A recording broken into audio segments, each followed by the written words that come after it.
Exprésala está en Lima, Perú, en el IDL, Instituto de Defensa Legal, con Javier La Rosa. Gracias, Javier, por aceptar la invitación a Exprésala. Quien ha estado trabajando durante ya más de un año en el tema de consulta previa a pueblos indígenas a propósito de un caso muy visible en toda Latinoamérica, que es el de Bagua, en 2009. ¿Qué pasó en Bagua, Javier? En Bagua, el 5 de junio del 2009, ocurrió un enfrentamiento violento entre la policía y grupos de indígenas amazónicos, producto de lo cual hubo 34 muertos y más de 200 heridos de bala. Fue una situación lamentable en el cual se dieron una serie de sucesos previos que llevaron a un punto de inflexión en el cual luego tuvimos estas consecuencias violentas, de las cuales todos ahora nos lamentamos. ¿Cuál fue la discusión alrededor de la consulta a los pueblos indígenas en el episodio del conflicto de Bagua? Sí.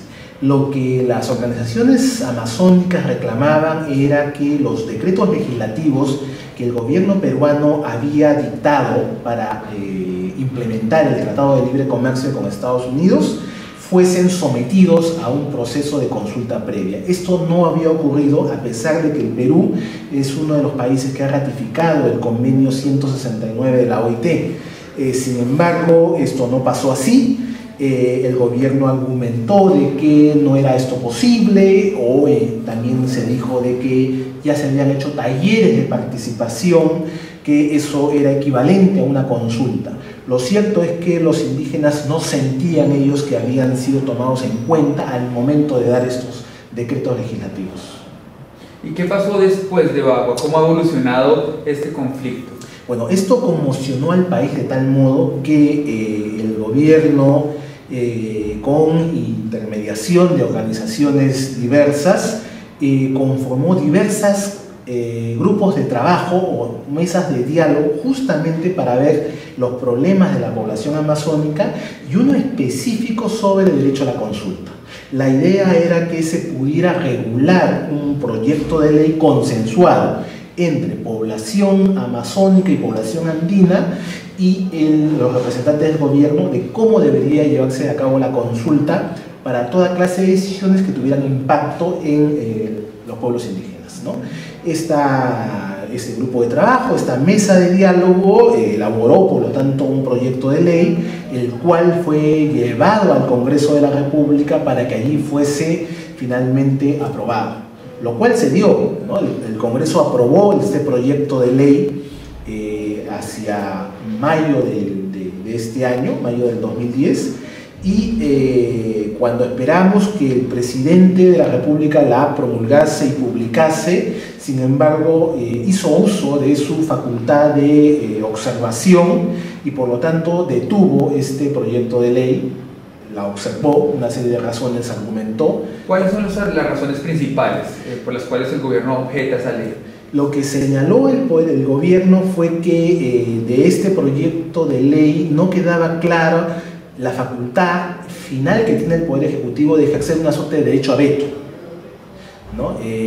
Según el gobierno, así como estaba el proyecto de ley, daba la impresión de que el gobierno carecía de este poder de vetar alguna disposición cuando no se pusieran de acuerdo producto de la consulta a la población indígena y los representantes estatales. Otro argumento que se usa es que no queda muy claro quiénes son pueblos indígenas. El gobierno decía que en el Perú solo podían denominarse poblaciones indígenas aquellos que viven en la Amazonía, no así quienes viven en los Andes, ¿no? Que es la población mayoritaria en el Perú, digamos, que algunos como el que les habla considera que es indígena, ¿no? El gobierno hacía cuestión de Estado por eso. También señalaba de que de la manera como estaba regulado el proyecto de ley cuestionaba lo que el gobierno denominaba su jus imperium, y que eso no era posible, que se trataba de un Estado unitario y que de esta forma se podían alimentar una serie de regionalismos y nacionalismos que serían contraproducentes. Luego, en tiempos más recientes, entonces, estamos en agosto de 2010, ¿Qué puede pasar, Javier? ¿Cómo ves tú el futuro de este tema? ¿Piensas que va a ser conflictivo? ¿Cuál es el panorama de este tema en Perú? Yo veo un panorama bastante tenso, ¿no? Porque en estos momentos el gobierno se encuentra en una posición crítica debido a que tiene un compromiso internacional, o sea, el Perú al ser suscriptor del convenio 169 tiene un compromiso. Es más, en la reciente Asamblea General de la OIT, que en junio pasado, el gobierno fue con una argumentación en el sentido de que iba a aprobar una ley de consulta. Entonces hay una presión también de las organizaciones, diversas organizaciones indígenas, por que haya una ley de consulta, y frente a eso han anunciado que de no ocurrir así empezarían una serie de protestas sociales. Creo entonces que la situación no va a ser fácil en los próximos meses, ¿no? Y lo que puede ocurrir es que si no se respeta digamos, la naturaleza de lo que establece el convenio 169 de la OIT, podrían estallar nuevos conflictos sociales. ¿Cuál ha sido el papel de las Cortes, el Tribunal Constitucional o el sistema judicial ha intervenido en estos conflictos? Sí, es interesante señalar lo que ha dicho el Tribunal Constitucional peruano al respecto, ¿no?